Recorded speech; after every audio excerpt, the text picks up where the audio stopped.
की तादाद के अंदर पुलिस वाले पूरे शहर के अंदर फैले हुए थे, सौों से। सुबह हमने तय किया था कि सुबह 8 बजे रैली निकलेगी।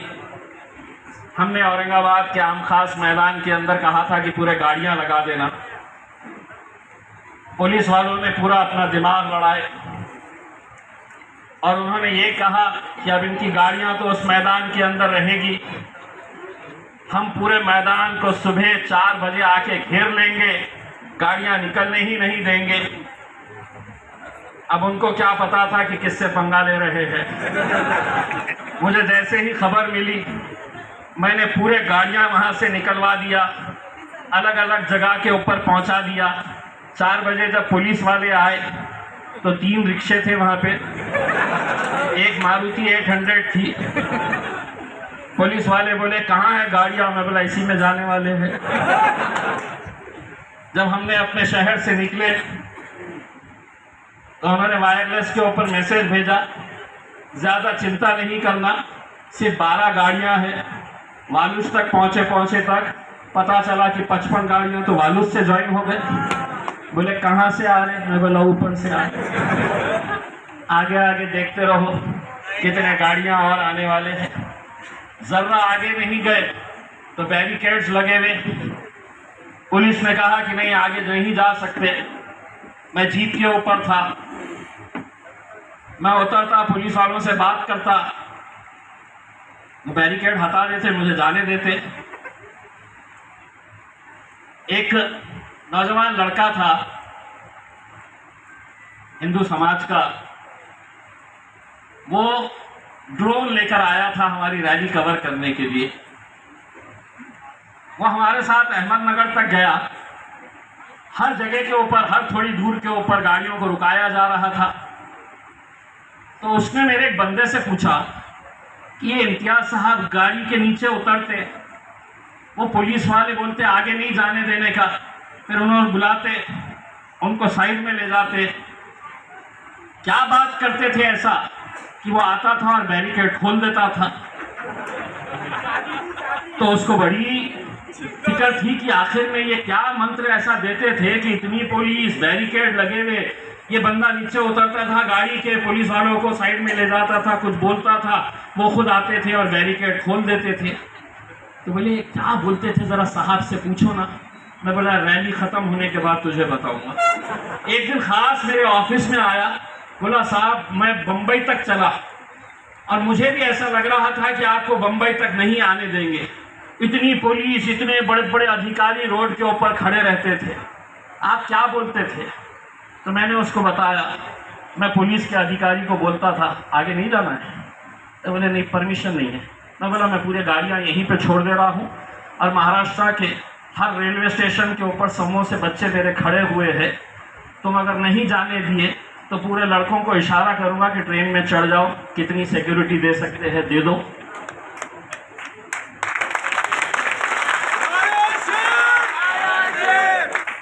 वो अधिकारी बेचारा जाता था, डीजी को फोन करता था, मैडम अपन ने इनको आगे नहीं जाने दिए तो वो ट्रेनों में चढ़ने का बोल रहे। एक रोड के ऊपर संभाल नहीं सकते, 50 ट्रेन के अंदर कहां से संभालते। बंबई तक गया और मुझे इस बात का फख्र है, यह आप लोगों की ताकत का नतीजा था।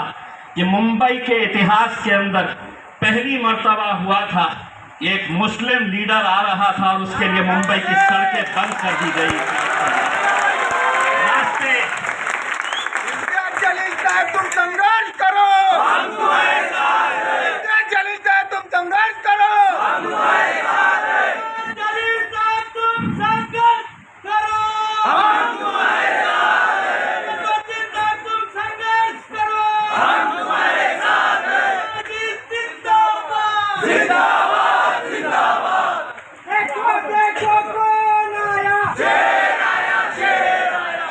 सम्राट भाई अब तुम भी संघर्ष करो हमारे साथ, देखो कैसा मजा आता है।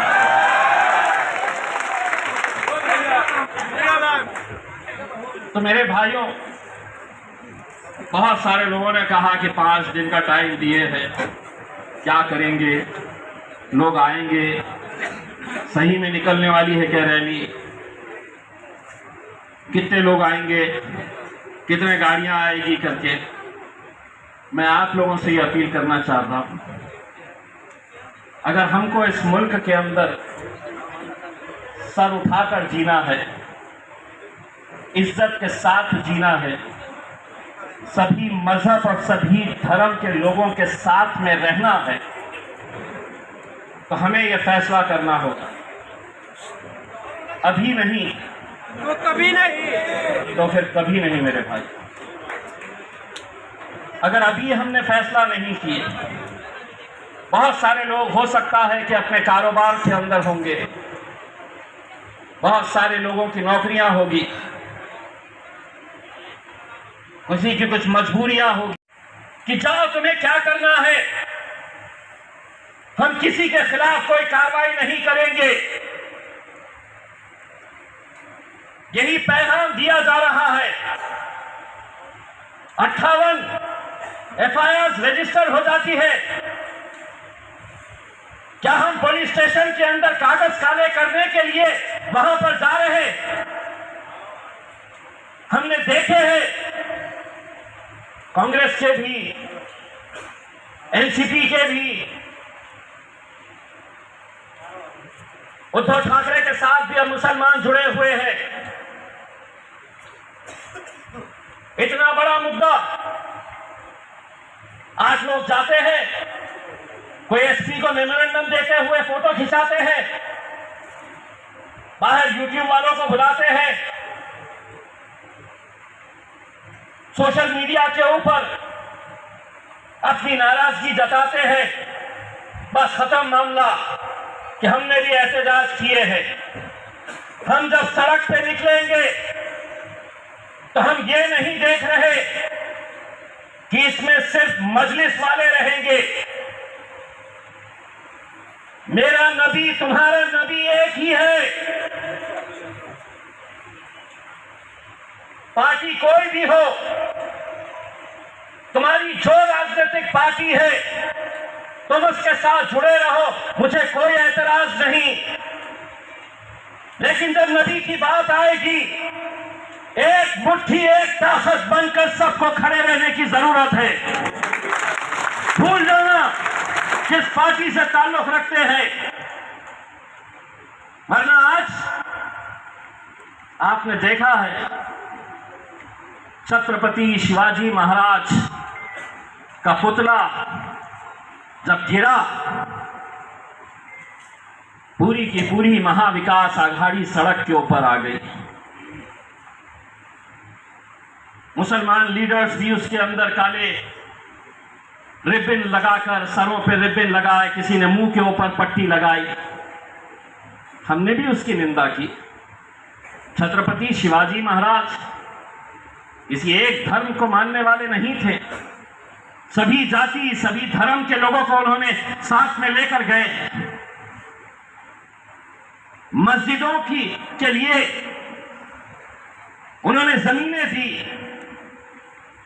उन्होंने हमारी बहनों की इज्जत के लिए कैसे फैसले लिए थे हम भी मानते हैं।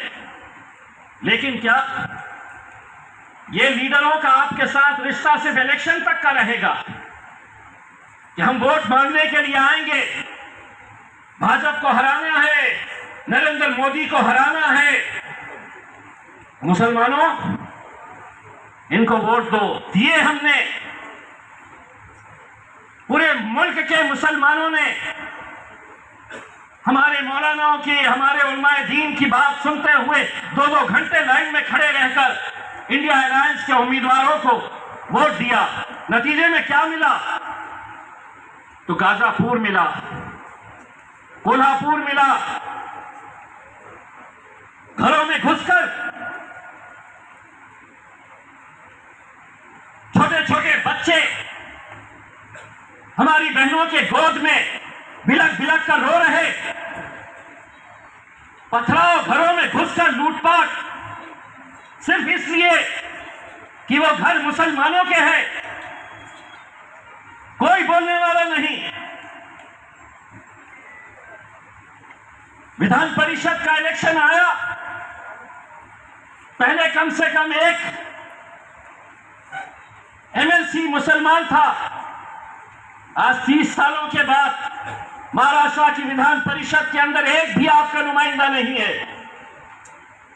एक लोकसभा का इलेक्शन आता, एक टिकट कोई पार्टी देने के लिए तैयार नहीं,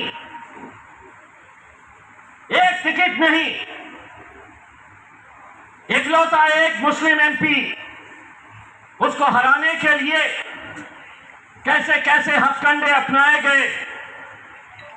सभी ने हाथ मिला लिए थे, भाजपा के साथ कांग्रेस वाले भी थे, शिवसेना वाले भी थे, शरद पवार के लोग भी थे। सभी ने तय करे थे कि औरंगाबाद से मजलिस के एमपी को हराओ, मजलिस खुद ब खुद महाराष्ट्र के अंदर खत्म हो जाएगी। उन्हें इस बात का अंदाजा नहीं था। इम्तियाज जलील हारा जरूर है, ओहदा गया है, जलवे वही है।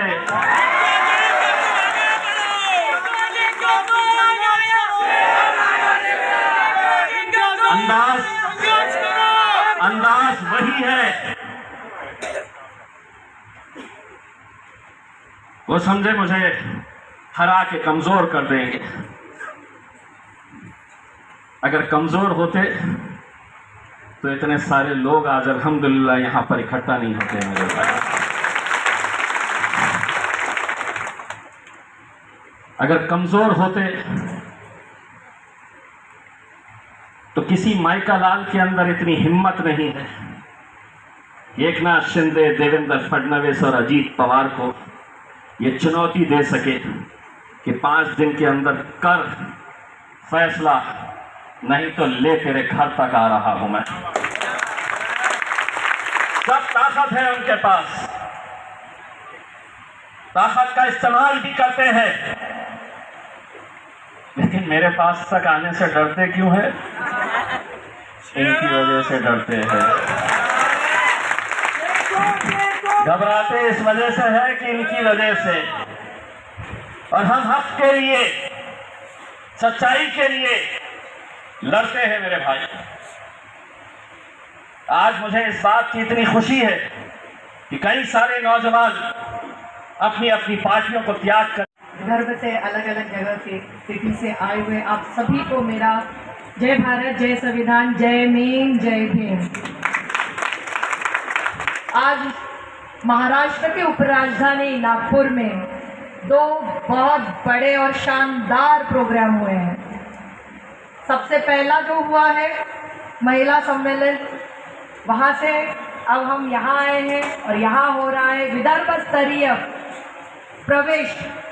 तो मुझे ऐसा लग रहा है कि महाराष्ट्र के असेंबली के जो इलेक्शंस का बिगुल है वो उपराजधानी के, महाराष्ट्र की उपराजधानी नागपुर से एमआईएम ने बजा दिया है। और साथ ही साथ हमारे पास शेर तो बहुत है मजलिस में, शेर तो बहुत है मजलिस में, मगर जोरदार तालियों के साथ स्वागत कीजिए हमारी शेरनियों का भी जो यहाँ पे मौजूद है।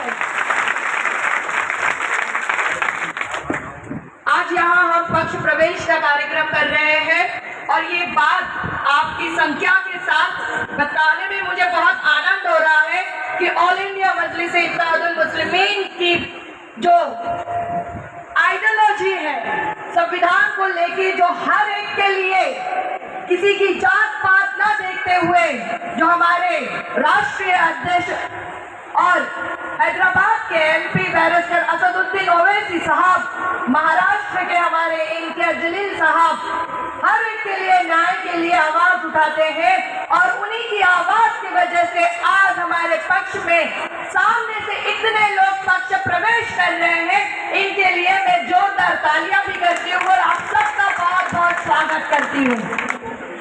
एमआईएम एक अच्छी संगठन है, पॉलिटिकल पार्टी तो है और संगठन भी है, पर संगठन में टिकना पड़ेगा ये बात जानते हुए, इसको दिमाग में डालते हुए आज आप यहाँ पे प्रवेश कीजिए। और जैसे मैं हमेशा हर बार कहती हूँ कि हमारे भारत के अंदर सिर्फ 2 शेर हैं,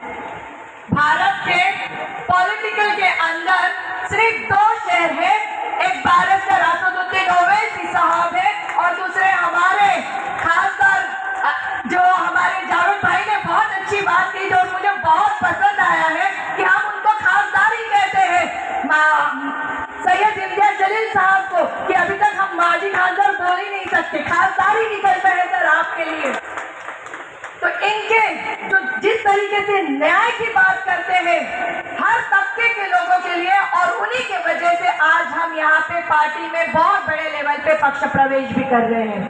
और इन्हें मैं शेर इसलिए कहती हूँ क्योंकि दहाड़ते हैं, और इस तरीके से दहाड़ते हैं कि जब ऑफर दिया है, अभी हाल ही में हमने देखा है हमारे महाराष्ट्र की शेर ने ऑफर दिया है महाविकास आघाड़ी को, आप तो ग्रुप में हैं, एक अकेला शेर ऑफर दे रहा है, इतने दिन सोचने में लगा रहे। इसको मद्देनजर रखते हुए इस ऑफर को जो साहब ने MIM के तरफ से महाविकास के लिए रखा है उसको मद्देनजर रखते हुए मैं कुछ कहना चाह रही हूँ, और मैं चाहती हूँ कि आप मुझे उसमें ज्वाइन करें। MIM छोड़ के जो तुम जाओगे महाविकास आघाड़ी बड़ी पछताओगे।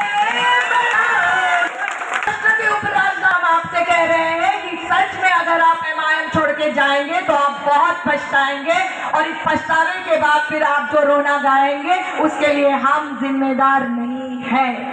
इसीलिए आपके पास समय है, 5 दिन दिए थे, उस 5 दिन में आप इसका भी फैसला कर लीजिए कि हम तो मुंबई आ रहे हैं, मुंबई में जिस काम के लिए जाने वाले हैं उसके साथ साथ आप ये भी काम कर लीजिए महाविकास आघाड़ी को हम यहाँ से कह रहे हैं।